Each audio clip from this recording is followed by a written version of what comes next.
waqooyi bari TV. taleex waxay ugu aasaysan tahay bulshooyinka Soomaaliyeed xaruntii gobonimo doonka iyo tixraaca muuqda ee taariikhdii daraawiishta oo ay saldhig u ahayd sanado badan lagana soo abaabuli jiray weeraradii gumaysidiidka ahaa waxayna ka kooban tahay taleex 4 xaafadood waana degmo ka tirsan gobolka Sool degmanimadana qaadatay sanadii 1972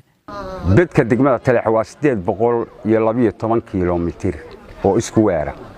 waa degmo aad u ballaaran waxay u qalantaa gobol in la siiyo waxa hoos yimaada oo ay xukuntaa 11 magaalo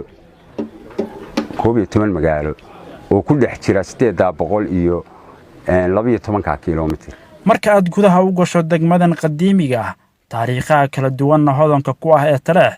waxay indhaha u qabanayaan daaro qalcado u dhisan qodbiyo kala duwan oo aan qarni kadib wali isbedel badani ka muuqan iyo daartii ugu horeysay ee qaaradda Afrika ee loo adeegsado duqeyn diyaaradeed waxay u dhisan tahay ama u qaabab tahay qalcado marka aad eegtid xisaab ahaan iyo qaabka taatikiska ay u dhisan yihiinba noqonaya qaabab aan qofku meesha ka bilowdaan iyo meesha ku dhamaan u san garan karin waxaa ku yaala gudaha taleex 3 xarumood oo isa saaran ayna lahaayeen daraawiishtii sayidku mid walibana qaban jirtay shaqooyin gaar ah intii lagu guda jiray halgankii gobonimo doonka halkan waxa weeye waa daar ilaalo waa xaruntii sayid cabdulla xasan waa meel aad taariikh u leh waxaan joogi jiray ciidamada iyo ilaalada iyo saraakiisha marka tanoo ah diyaartan oo duntay meelaha wax laga arki jireen dadka wax hawd ka soo socdana waa la arki jiray wixii xadeed ka socdana waa la arki jiray laakiin hadda waa kala dhantaan tahay waa aragtaan ciidanka inta lagu halka weerarka ka galiyay ayuu haystay farduhu waxa lagu qiyaasaa 8,000 9,000 labadaasba waa la yiraahdaa fardaha halka heeganka garjirado ilaa kirir ilaa meesha la yiraahdo taleex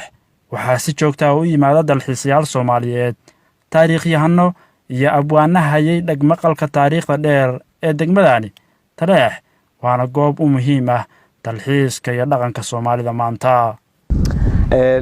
markaan halkan maanta imid waxaan dib u noqday hal qarni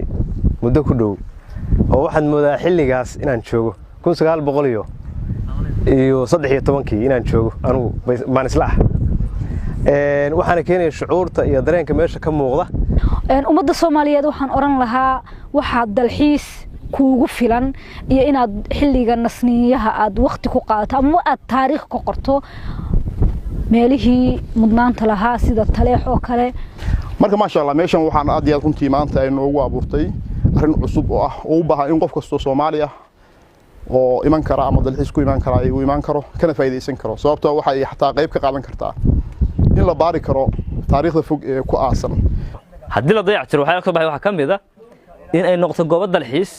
oo caalamku yimaadaan oo taariikhda laga dheegto oo bulshada iyo dadka Soomaaliyeedba u noqota meel ay maskaxda ku hayaan in halgankan in gobonimada iyo xornimada haystaan loo soo maray halgan dheer iyo meeshu ka yimi qarni iyo 7 sano oo dayactir la'aan ah kadib waxaa ka muuqda goobaha taariikhiga ah ee taleex dayac iyo burbur xoogan oo u baahan daba qabasho taariikheed si aysan u lumin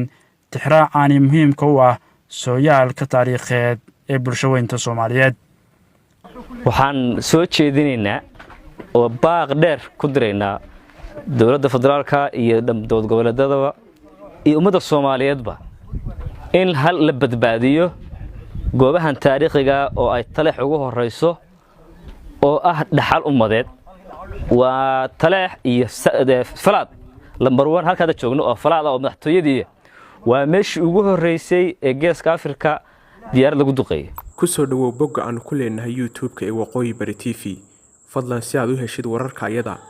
fadlan subscribe saar jalasku waxa kuu sahlayaa inaad si fudud ka heshid wararka ayada mahadsanid waan hubaa wararkaan soo galino bogga aan ku leenahay YouTube-ka inaad ka heli doontid haddii Ilaahay idmo wararka deegaamada waqooyi bari iyo Soomaaliya inteeda kale warar ku saabsan halkan ka hel daawadaha sharafta lahu mar kale hawdeema la'aan bogga aan ku leenahay Facebook-ka ee waqooyi bari TV si aad u heshid wararka ayada isna booqo bogga aan ku leenahay Facebook-ka ee waqooyi bari TV